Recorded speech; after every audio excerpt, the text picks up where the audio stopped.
up, dudes? It's Gaz, and welcome back to the Warframe video. So we got this week in Warframe, go over the weekly reset, and then basically after this video is done, doing a live stream grinding this new weekly reset stuff out. We do these every week, and I also do daily Warframe YouTube videos on this channel, so if you are enjoying this kind of stuff, make sure you're subbed. Also, check out the live stream. I'll be live right after this, like I said.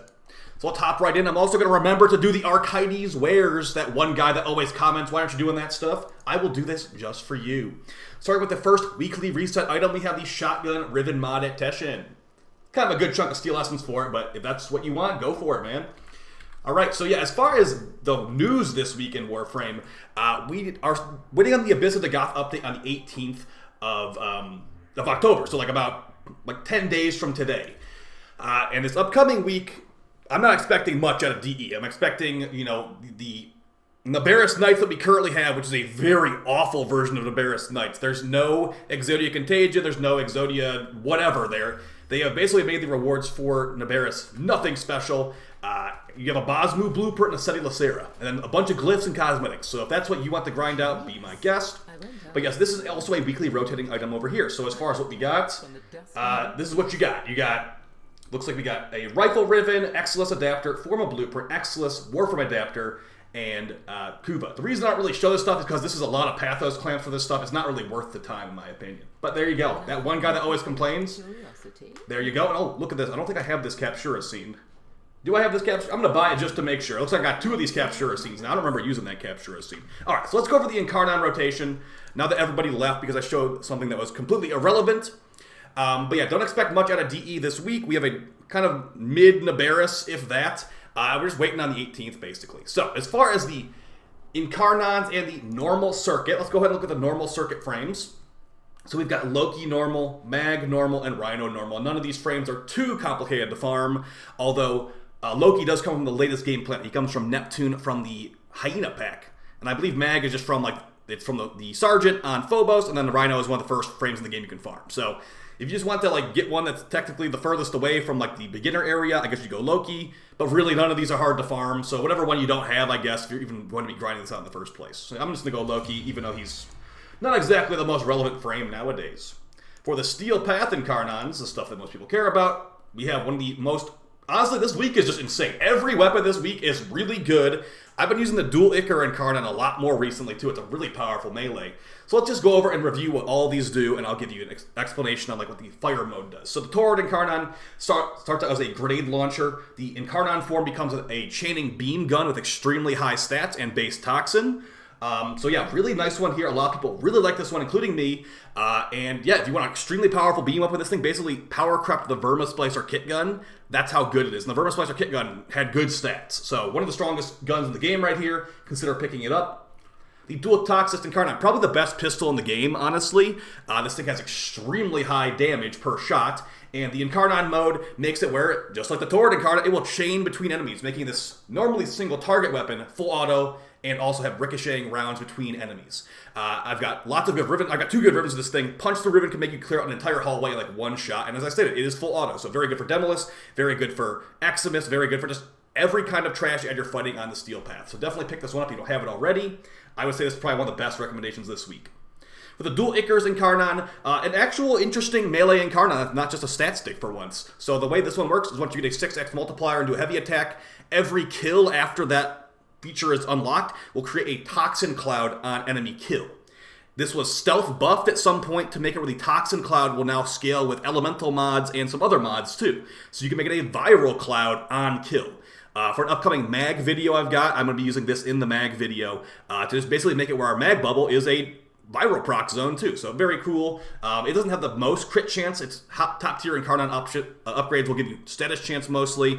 But yeah, it's got good crit in the first place. So I'd say if you're looking for a good melee, pick it up. They're dual swords too, so they got good stances. The Miter Incarnon, one of my favorites. What this does is when it goes to Incarnon mode, it will become a bouncing, homing fire saw blade launcher that can bounce between enemies, and if you use the augment mod, Neutralizing Justice will insta-kill nullifier bubbles. I did a endurance run in the Void the other day, and there were so many Eximus and so many nullifiers. This thing was great. It took care of the nullifiers and the Eximus quite nicely, so I'd highly recommend it. And it's got a big crit chance increase on the final tier as well. And for the last Incarnon this week, probably the least highly recommended, I guess I'd say. But hey, if you are a newer player that has the Atomos still, because the Atomos is a good new player pistol, this end game upgrade, the Incarnon Genesis for the Atomos, makes it become a grenade launcher, and it also gives a bunch of stats. This beam already chains at default, so once you build up some headshots, you get a grenade launcher that does really high damage. You can basically one-shot an Acolyte with the right build. And the upgrades on here are going to give it big crit chance too. So as far as which recommendations I give to you this week, of course, if you already have some of these, don't get double of them. There's not 2 Taurids in the game. There's not 2 Miters in the game. So go for whatever you don't have. But as far as the top priority list, Dual Tox Assist, I'd call it the number 1, just because it's so good for Demolish, so good for everything. And then it's going to be down to you. Which of these primaries do you think is going to be more enticing to you? Do you want a anti-nullifier Sawblade launcher that can insta-kill Acolytes and also do some good AoE damage? Or do you want potentially the best beam gun in the game that's not great against Acolytes, but can also take care of basically every trash ad you could look at, and it'll be doing lots of red crits? So I'd say, for me personally, the Miter Incarnon's more useful because I already have really good beam weapons, but hey, I already have every Incarnon, so really up to you. I do think that this one is a must-have, the Dual Tox Assist. And the second choice is going to be personal preference, as they're all really good. But maybe don't go for a second pistol this week. 2 pistols in 1 week's a little bit too much, so yeah. Dual Tox Taurid or Dual Tox Miter, or if you want a melee, a good melee, Dual Tox Dual Ichor. And that's going to be it for the Incarnons. Let's go over the Nightwave. Now, reminder, if you have not been paying attention to all the uploads and stuff on the channel recently, which I know there's been a lot of uploads, there is actually going to be some big changes to Archon hunts and to Kahl missions in 2024. So I have a dev workshop overview video on that if you want to check it out. So please tell me it's a Amber Tau Shard this week. It is, I like a 20% chance. I am super, super low on these Tau Shards for Amber. So we got Amber Archon Hunt with the Snake Archon, so look out for those Toxin procs. The mission types are really straightforward. We got Rescue, Defense, and the final boss showdown with the Snake Archon. As I stated before, this thing does Toxin procs, so honestly, this Anaros, I might play Anaros for this, because if you're playing a only shield frame, or mostly shield frame, you can easily get one shot by that Archon. And a reminder, there is no revives in that mission. Alright, so for Chipper, we got the Crimson Archon Shard. I got plenty of those, actually. I need more Amber Shards, Chipper, so can you get some more of those? And then for Kahl, we got Prison Break. And a reminder, Kahl missions are changing, but I'll just leave that to the video if you want to watch it. Complete the mission without dying or becoming veiled. Get 10 kills with grenades. Find and defeat the Venkra side boss. Yikes. Collect 5 gene stamps. Also a yikes on this gigantic map. Get 5 kills in 5 seconds. And kill 20 enemies. So yeah, as far as changes to Kahl missions, there will be new weapons that will drop in the mission for Kahl to use. Not for actual, Warframe usage. Only for Kahl to use. And there will also be bonus stock per week if you want to go through those.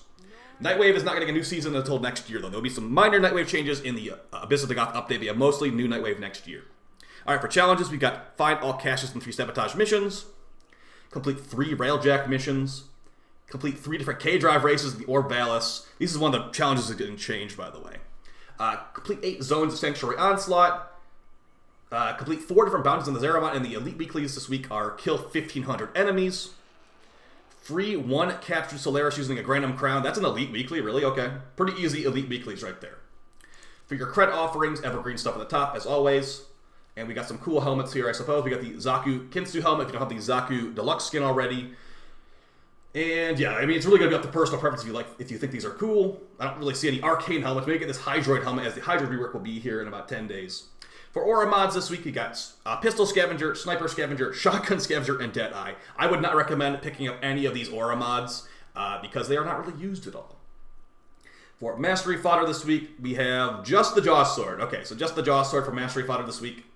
And for the Augment mods, we have Directed Convergence for the Supra, Shrapnel Round to the Merlock, and Power of 3 for Ivara. Maybe get Power of 3 for Ivara if you like Ivara, but I don't really use it very much. And that's basically it for your weekly reset stuff. Let's go look at the invigorations. And I got just responded to some more comments from last week. Someone was asking, why am I making invigorations in these videos? I don't know, you might be new to the channel. I've been putting invigorations in these videos for a long time. It's more to just show, what potentially could be happening in videos throughout the week. But looking at this right now, these don't look too hot. And especially with their no double credit weekend, no double resource weekend, these will not be utilized much. But yeah, if you want to unlock this stuff, guys, it comes from the Helminth Invigoration segment. You can get that from rank 5 on the Deimos City, or you can go buy it in the market for Plat. So that's what we got. We got primary crit chance and 200% energy max for Nyx. Not the best. We got primary damage and immunity status effect for Mag. Okay. I was playing Mag the other day. There might be a new Mag build video very soon. But I probably wouldn't use this for the video, because she already deals enough damage. And the last one is melee crit chance and reload speed for Loki. Those are very anti-synergistic buffs. Reload speed for... you don't reload a melee, so... Really bad invigorations this week. None of them actually gave ability stats besides, I guess, energy max. So don't expect any invigoration videos this week. Hopefully we get some juicy ones next week. But yeah, guys, that's basically it for the video. I will see you on stream very soon. Let me know if you thought checking out the arcitis wares was worth it. I don't really think it was worth it, but hey, if it helps somebody out there, then there you go. All right, guys, I'll see you next video. Appreciate the support. Take it easy. Peace.